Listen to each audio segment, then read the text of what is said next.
Արցախցիները սկսել են անմիջականորեն մասնակցել Հայաստանի ներքաղաքական կյանքին, իսկ արցախյան թեմատիկան, որպես կանոն, այսօր կարծես հանում ենք հայաստանյան օրակարգից, ինչու են աշխարհի հզորագույն մայրաքաղաքները պայքարի կենտրոն դարձրել Երևանը, ինչու է ապաքաղաքական հռչակված եկեղեցին սկսել ակտիվ մասնակցել ներքաղաքական գործընթացներին։ Ողջույն, ես Նորայր Հովսեփյանն եմ, հիմնական թեման, որի մասին խոսելու ենք առաջիկա րոպեների ընթացքում, անդրադառնալու է առաջիկա ընտրություններին։ Եվ այսպես, եթե մի քանի տարի առաջ որևէ մեկը պնդեր, որ Հայաստանի խորհրդարանական ընտրությունները կարող են վերածվել համաշխարհային քաղաքականության փոքրիկ ցուցահանդեսի, հավանաբար նրանք կհամարեին չափազանց տպավորվող մարդ, սակայն 2026 թվականի ընտրությունների նախաշեմին իրավիճակն այնպիսին է, որ Հայաստանի ներքաղաքական գործընթացները վաղուց դուրս են եկել զուտ ներքին քաղաքականության շրջանակներից։ Մեծ տերությունները հետևում են, մեկնաբանում, ազդակներ հղում, մեսիջներ հղում, աջակցում կամ ճնշում ու երբեմն թվում է, թե պայքարում են ոչ թե հայաստանյան քաղաքական ուժերը, մեծ ու փոքր, այլ գերտերություններ տարբեր մայրցամաքներից, ամբողջ միջուկային գերտերություններ։ Բայց սկսենք ներքաղաքական առանձնահատկություններից, ինչով են տարբերվում 2026 թվականի հայաստանյան ընտրությունները նախորդ ընտրություններից։ 2026 թվականի ընտրությունների առաջին առանձնահատկությունը, գոնե ինձ համար, կարծում եմ նաև Արցախից տեղահանվածներից շատերի համար, թերևս այն է, որ սա կունենա պատմական նշանակություն։ Սրանք փաստորեն առաջին համապետական ընտրություններն են, որոնց մասնակցելու են նաև Արցախի բնակիչները, ճիշտ է, բռնի տեղահանվածի կարգավիճակով։ Ընդ որում ընտրություններին մասնակցելու են ոչ թե բոլոր բռնի տեղահանվածները, այլ նրանք, ովքեր արդեն ունեն Հայաստանի քաղաքացու կարգավիճակ։ Հայաստանի իշխանությունների հրապարակած վերջին տվյալներով արդեն ավելի քան 34,000 արցախցի ստացել է Հայաստանի Հանրապետության քաղաքացիություն և գործընթացը շարունակվում է, այսինքն թիվը շարունակում է աճել, սա նշանակում է, որ հազարավոր արցախցիներ, չեմ կարող խոստանալ, որ 34,000 արցախցի, համենայն դեպս հազարավոր արցախցիներ մասնակցելու են ընտրական գործընթացին։ Սա նորից եմ կրկնում կլինի առաջին դեպքը, երբ որ արցախցիները ուղղակի կմասնակցեն հայաստանյան ընտրություններին, սակայն նորությունն այստեղ միայն ընտրողների մասնակցությունը չէ։ Այս ընտրություններում արցախցիները, ավելի ճիշտ նրանցից ոմանք, հանդես են գալիս ոչ միայն որպես ընտրողներ, այլ նաև որպես ընտրվողներ, եթե արդեն բավարարում են այն սահմանված չափանիշները, որոնք անհրաժեշտ են պատգամավորի թեկնածու առաջադրվելու համար։ Ավելին, արդեն այսօր տարբեր քաղաքական ուժերի համամասնական ցուցակներում ընդգրկված են արցախցի թեկնածուներ։ Այսպիսով Արցախը, որը կորցրել է իր պետական կառույցներն ու ինստիտուտները, առաջին անգամ ամբողջությամբ ինտեգրվում է Հայաստանի համապետական քաղաքական համակարգին։ Եթե նախկինում արցախյան թեման ներկայացված էր որպես արտաքին կամ համազգային օրակարգ, ապա այժմ այն ընտրությունների ժամանակ ներկայանում է նաև կոնկրետ դեմքերով և կոնկրետ թեկնածուների միջոցով։ Սա ոչ միայն ընտրական, այլ նաև պատմական, հասարակական ու, եթե կուզեք, հոգեբանական նոր իրականություն է Հայաստանի համար և հայության համար ընդհանրապես, բայց գիտեք, թե որն է աբսուրդը։ Արցախյան թեման կարծես հայաստանյան քաղաքական խոսույթից դուրս է մնում առնվազն իշխանական և մերձիշխանական ուժերի մասով, իսկ արցախցիները մաս են դառնում հայաստանյան քաղաքական զարգացումների։ Ահա այսպիսի զարմանալի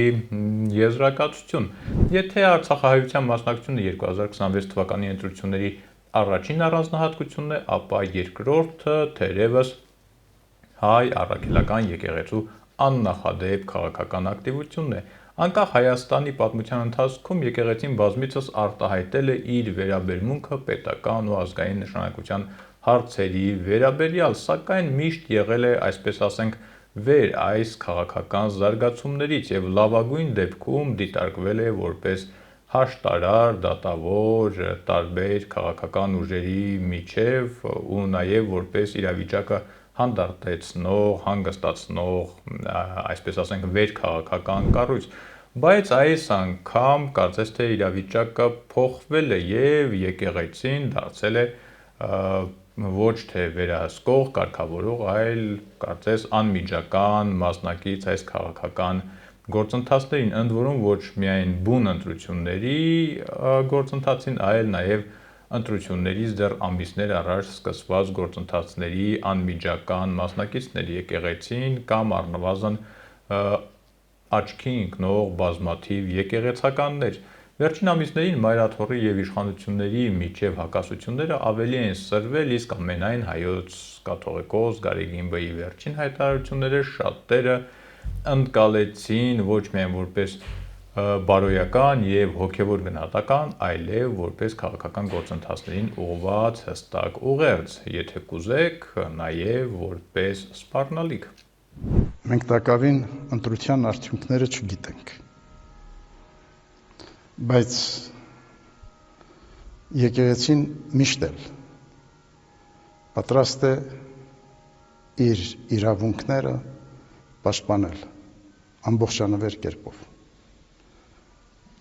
եւ որևէ կերպ, որևէ կառույցի եւ իշխանության թույլ չտալ, որ միջամուխ լինի եկեղեցու ներքին կյանքին եւ փորձի եկեղեցին ենթարկեցնել իր կամքին։ Այնպես որ մեր եւ մեր եկեղեցականաց գեցվածքն ու դիրքորոշումը շատ ամուր է եւ հստակ։ Պարզապես դա միայն եկեղեցու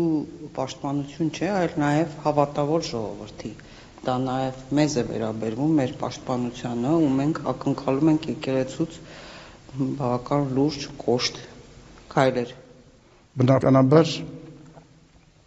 եկեղեցու այդ կեցվածքը իսեր մեր ժողովրդի է, իսեր մեր հայրենիքի է։ Եկեղեցին ունի կարևոր առաքելություն, որ դարերով իրականացրել է մեր ժողովրդի կյանքում, մեր մշակույթի կերտման, մեր հոգևոր ազգային արժեքների ձևավորման, մեր ինքնության պահպանության եւ մեր ժողովրդի կյանքի հարատևության երաշխիքները ապահովելու առումով։ Եվ այդ պատմական առաքելությունը եկեղեցին բոլոր պայմաններում, բոլոր իրավիճակներում անշեղորեն իրագործելու է։ Մենք ապավինում ենք Աստծուն, մեր երկնավոր Տիրոջ օգնականությանը, ինչպես եւ մեր ժողովրդի 2026 թվականի ընտրությունների ամենաաղմկոտ, ամենաբազմաշերտ առանձնահատկությունը արտաքին ուժերի աննախադեպ ներգրավվածությունն է։ Այս ընտրություններում Հայաստանի ներսում մրցակցող քաղաքական ուժերից բացի կարծես մրցում են նաև տարբեր աշխարհաքաղաքական պատկերացումներ Հայաստանի ապագայի վերաբերյալ։ Դեռ ավելին մրցում են ոչ ավել ոչ պակաս ամբողջ միջուկային գերտերություններ։ Առաջին հերթին ուշադրության կենտրոնում Ռուսաստանն է։ Վերջին ամիսներին հայ-ռուսական հարաբերություններում նկատվող լարվածությունը տեղափոխվել է նաև քաղաքական դաշտ, ներքաղաքական, Հայաստանի ներքաղաքական դաշտ։ Վերին մակարդակում կարծես ամեն ինչ նորմալ է, Փաշինյանն ու Պուտինը միմյանց նկատմամբ արտահայտություններում բավական չափավոր են ու քաղաքավարի, ժամանակ առ ժամանակ միմյանց զանգում են, խոսում են, հանդիպելուց ժպտում են, բայց ահա ներքևի մակարդակներում պատկերը հակառակն է, միմյանց հայհոյում են ուզածներից պես։ Հաշվի առնելով, որ դա անհնար է անել առանց վերևից, այսպես ասենք, դաբրոյի, կարող ենք վստահ լինել, որ իրականում Մոսկվա-Երևան հարաբերությունները այս պահին այնքան փայլուն չեն, որքան ըստ էության փորձում են ցույց տալ Փաշինյանն ու Պուտինը։ Բայց հավատարիմ մնանք միայն փաստերին, իսկ արձանագրված փաստն այն է, որ Մոսկվա ժամանած Փաշինյանին Պուտինը հորդորեց Հայաստանի պրոռուսական ուժերին չխանգարել, որպեսզի նորմալ ընտրապայքար անցկացնեն։ И много политических сил, которые настроены пророссийски. Конечно, я скажу вам совершенно откровенно, у нас с вами такой диалог, что мы всегда с вами говорим по-честному и прямо. Нам бы очень хотелось, чтобы все эти политические партии в политике смогли принять участие в этой внутриполитической работе в ходе выборов. Некоторые, я знаю, находятся в местах лишения свободы, несмотря на то, что у них паспорт российский есть. Это ваше решение, мы не вмешиваемся, но хотелось бы, чтобы они все могли, во всяком случае, принять участие в этой внутриполитической работе. И еще раз хочу сказать, что бы ни происходило, мы всегда будем руководствоваться тем в России, что выгодно для самого армянского народа. Я вам это говорил всегда и хочу это подчеркнуть еще раз. И хочу выразить надежду на то, что как бы ни закончились выборы в Армении, наш общий настрой на строительство и укрепление российско-армянских отношений будет продолжен. У нас предстоят парламентские выборы, это выборы депутатов, и по итогам этих выборов, и это фактически де-факто, и выборы премьер-министра. И я хотел обратить ваше внимание, что в этих выборах могут принять участие те граждане, только имеют исключительно армянский паспорт. То есть, со всем уважением, люди с российским паспортом, согласно Конституции Республики Армения, они не могут быть ни кандидатами в депутаты, ни кандидатами в премьер-министра. Так что тут никаких ограничений нет. Փաշինյան-Պուտին հանդիպման ընթացքում հնչած հայտարարությունները Հայաստանում լայն քննարկման առիթ դարձան, քանի որ շատերի գնահատմամբ դրանք պարունակում էին ակնարկներ Հայաստանի ներքաղաքական գործընթացների վերաբերյալ։ Դրան զուգահեռ ռուսական մեդիադաշտում, փորձագիտական շրջանակներում եւ հասարակական հարթակներում նկատելիորեն ակտիվացան Հայաստանի գործող իշխանությունների հասցեին ուղղված քննադատությունները։ Միաժամանակ սկսեցին շրջանառվել տեղեկություններ, թե Ռուսաստանում բնակվող Հայաստանի քաղաքացիների մասնակցությունը ընտրություններին կարող է դառնալ քաղաքական պայքարի կարևոր գործոն։ Թեման ակտիվորեն քննարկվեց թե հայկական, թե միջազգային մամուլում, ավելացնելով ընտրությունների շուրջ ձևավորված ընդհանուր հետաքրքրությունը։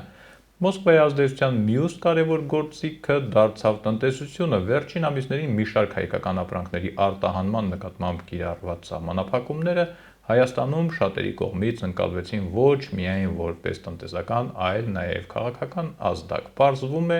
միջազգային քաղաքականության մեջ նույնիսկ Ծիրանն ու Լոլիկը կարող են աշխարհաքաղաքական դերակատար դառնալ, իսկ երբ այդ սահմանափակումները ավելացվում, խստացվում ու կոնկրետ քարոզվում են ընտրություններից օրեր առաջ, արդեն կասկածելու տեղ գրեթե չի մնում, թե ինչ երևույթի հետ գործ ունենք։ Խոշոր հաշվով դրա նպատակը Ռուսաստանից ենթադրաբար ժամանող ընտրություններին, նաև գործող իշխանության նկատմամբ դժգոհություն ունեցող հայաստանյան արտադրողներին կամ իրացնողներին ավելացնելն է։ Եթե Ռուսաստանը հիմնականում ընկալվում է որպես ճնշումների լեզվով խոսող դերակատար, ապա Եվրոպան ընտրել է այլ մարտավարություն եւ ի տարբերություն նախորդ եւ ավելի վաղ ընտրությունների 2026 թվականին կարծես Եվրոպան էլ որոշել է ավելի երևացող դեր ունենալ հայաստանյան ընտրություններում։ 2026 թվականի մայիսին Երևանը մի քանի օրով վերածվեց եվրոպական քաղաքականության կարևոր կենտրոններից մեկի։ Հանուն արդարության ասենք, որ սրանք վաղուց պլանավորված միջոցառումներ էին, բայց համաձայնեք, որ նման շքեղ միջոցառումները, մանավանդ եթե լավ են կազմակերպված եւ առանց լուրջ խնդիրների են անցել, սովորաբար ընկալվում են որպես գործող իշխանության, այսպես ասենք, պլյուս։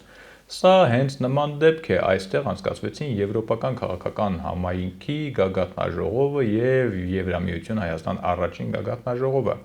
Եվրոպայի առաջնորդների ներկայությունը ինքնին դարձավ քաղաքական ուղերձ, առնվազն ցույց տալով, որ Հայաստանը եվրոպական օրակարգում զբաղեցնում է ավելի կարևոր տեղ կամ կարող է զբաղեցնել ավելի կարևոր տեղ, քան նախկինում։ Նույն օրերին Ֆրանսիայի նախագահն էր Հայաստանում, հանդիպումների, քննարկումների, զբոսանքների արանքում, նաև Հայաստանում սպասող ընտրությունների մասին է խոսել։ Մակրոնը եւ հայտարարել սատարում է Փաշինյանին։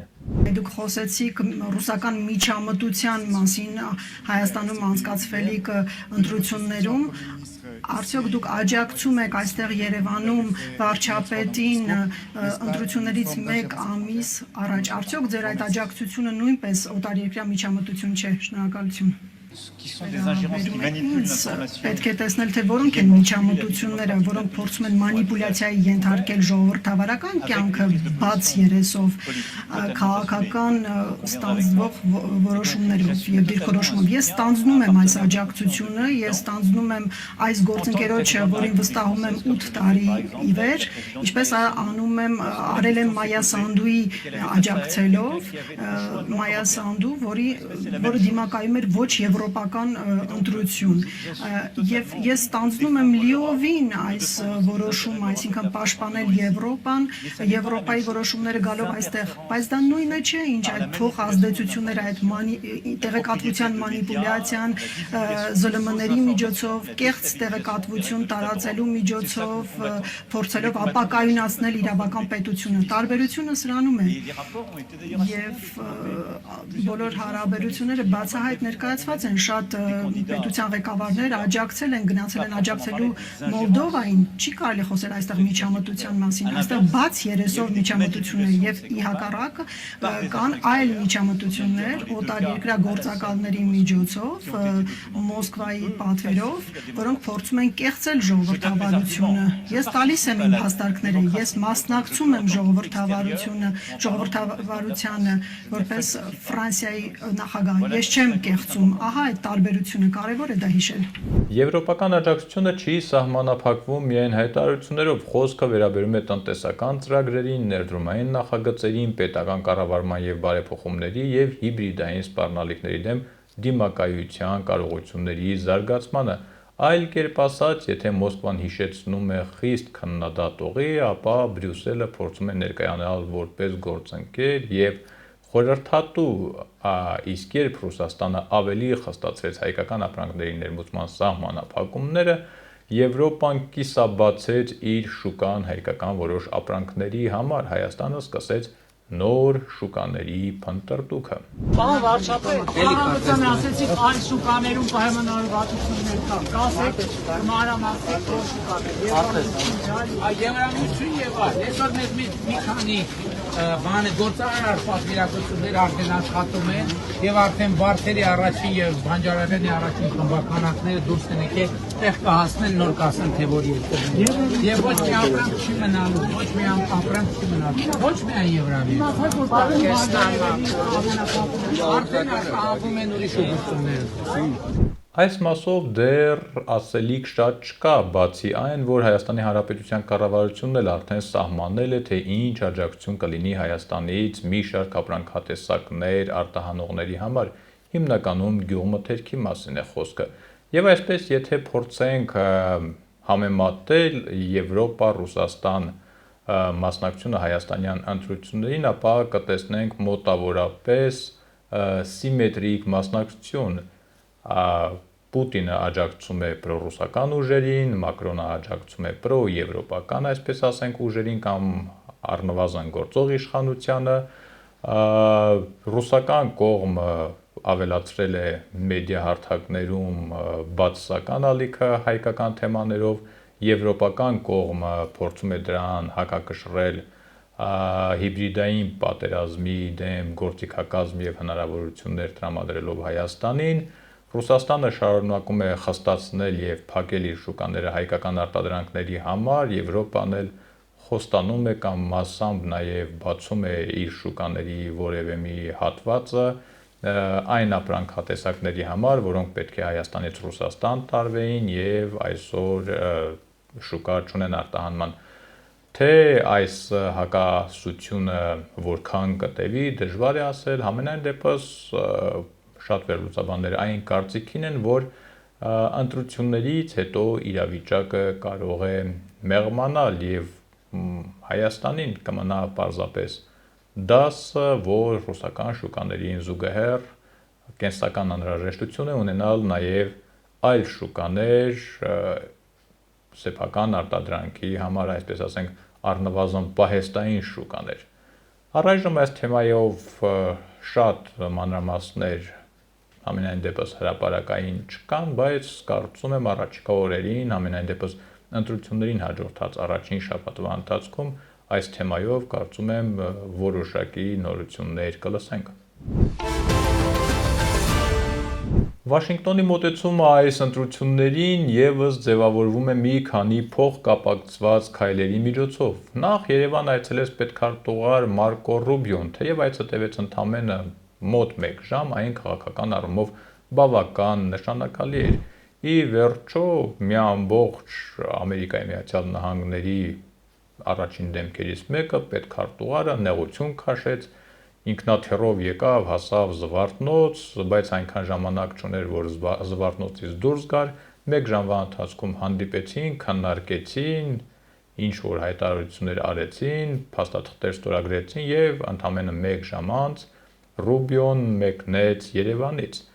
Ավելի ուշ Ամերիկայի Միացյալ Նահանգների պետդեպարտամենտը հաստատեց, որ քննարկումների շրջանակում անդրադարձ է կատարվել նաև Հայաստանի ժողովրդավարական զարգացումներին եւ առաջիկա ընտրություններին։ Վաշինգտոնի ուշադրությունը շարունակվեց նաև գործնական մակարդակում։ Վերջին ամիսներին ստորագրվեցին մի շարք հայ-ամերիկյան փաստաթղթեր, որոնք վերաբերում են տնտեսական, ինստիտուցիոնալ եւ անվտանգության ոլորտներին։ Դրանք ներկայացվում են որպես երկկողմ համագործակցության խորացման միջոցներ, սակայն ունեն նաև ակնհայտ քաղաքական նշանակություն, հատկապես ընտրություններից շաբաթներ առաջ։ Ամերիկյան հետաքրքրության խորհրդանշական արտահայտություններից մեկը դարձավ Դոնալդ Թրամփի հրապարակային գրառումը Նիկոլ Փաշինյանի վերաբերյալ, չի թաքցրել, որ համակրում է Հայաստանի վարչապետին։ Այսպիսի անկեղծ խոստովանություն ընտրությունների նախաշեմին։ Անկախ տարբեր մեկնաբանություններից, փաստն այն է, որ Հայաստանի ընտրությունները հայտնվել են նույնիսկ սպիտակ տան ուշադրության տիրույթում։ Նույն շարքում է դիտարկվում նաև հայ-ամերիկյան թրիփի վերաբերյալ շրջանակային համաձայնագրի ստորագրումը, որը շատ վերլուծաբաններ գնահատում են որպես Հայաստանի եւ Միացյալ Նահանգների միջև ռազմավարական համագործակցության հերթական ամրապնդում։ Ընդհանուր պատկերը ցույց է տալիս, որ Վաշինգտոնը նախընտրում է գործել քաղաքական, տնտեսական եւ ինստիտուցիոնալ աջակցության մեխանիզմներով։ Իրանը չէր կարող անտարբեր մնալ հայաստանյան ընտրությունների նկատմամբ, բայց ի տարբերություն մյուս դերակատարների շարունակում է պահպանել առավել կանխատեսելի քաղաքականություն։ Թեհրանի հիմնական ուղերձները գրեթե չեն փոխվել, տարածաշրջանային սահմանների անփոփոխություն, Հայաստանի տարածքային ամբողջականության պաշտպանություն եւ տնտեսական համագործակցության զարգացում։ Իրանական կողմը խուսափում է բացահայտ նախընտրություններ ցուցադրելուց, սակայն ակնհայտ է, որ գործող իշխանությունների հետ ձևավորված հարաբերությունները գնահատում է որպես կայուն եւ աշխատունակ։ Համենայն դեպս գործող իշխանությունների դեմ կոնկրետ հայտարարություններ Թեհրանից կարծես թե չեն հնչել։ Թուրքիան, ի տարբերություն մյուս դերակատարների, առայժմ զբաղեցնում է ավելի շատ սպասողական, քան ակտիվ դիրք, սակայն ավելի շատ դրական սպասողական։ Սա չի նշանակում լիակատար անգործություն։ Վերջին ամիսներին Անկարան մի շարք կիսաքայլեր է կատարել Երևանի ուղղությամբ։ Դրանց թվում են Երևան-Ստամբուլ ավիաճբերտների քանակի ավելացումը եւ Հայաստանին Կար-Սախալքալակ երկաթուղային նախագծին միանալու վերաբերյալ հնչեցված առաջարկները։ Սրանք դեռևս չեն նշանակում քաղաքական բեկում, սակայն ցույց են տալիս, որ Թուրքիան փորձում է պահպանել երկխոսության դինամիկան կամ նման դինամիկայի իմիտացիա է ստեղծում, միաժամանակ խուսափելով կտրուկ քայլերից։ Կարծես Անկարան կանգնել է կիսաբաց դռան առաջ եւ սպասում է, թե ընտրություններից հետո ով կհայտնվի հայաստանյան իշխանության ղեկին։ Ամեն դեպքում Թուրքիան քայլեր չի անում, որը նախընտրական շրջանում խնդիրներ կստեղծեր Փաշինյանի կառավարության համար։ Այսքանը կարծես բավական է պատկերացնելու կամ եզրակացնելու համար, որ Անկարայի գործող իշխանությանն էլ կարծես ձեռնտու է Հայաստանի գործող իշխանությունների հետ աշխատելը։ Արդյունքում 2026 թվականի խորհրդարանական ընտրությունները վերածվում են ոչ միայն Հայաստանում իշխանության ձևավորման համար մրցակցության, այլ նաև աշխարհաքաղաքական ազդեցությունների յուրատեսակ մրցաշարի։ ընտրատեղամասերում քվեարկելու են Հայաստանի քաղաքացիները, սակայն ընտրությունների արդյունքներին հետևելու են Մոսկվայում, Բրյուսելում, Փարիզում, Վաշինգտոնում, Թեհրանում, Անկարայում եւ այլուր։ Սա ասում եմ առանց չափազանցության, կարող եք ավելացնել նաեւ, չգիտեմ, Չինաստանը, Հնդկաստանը, Պակիստանը, որի հետ վերջերս արդեն Հայաստանը դիվանագիտական հարաբերություններ է հաստատել, եւ այսպես շարունակ։ Արդյոք հայց հսկաների բախման մեջ կհաջողվի փոշու տակ չթողնել հայկական շահերն ու հետաքրքրությունները, ցույց կտան առաջիկա օրերը։ Իսկ մինչ այդ ամուր եղեք ու մի քիչ էլ զգույշ կհանդիպենք։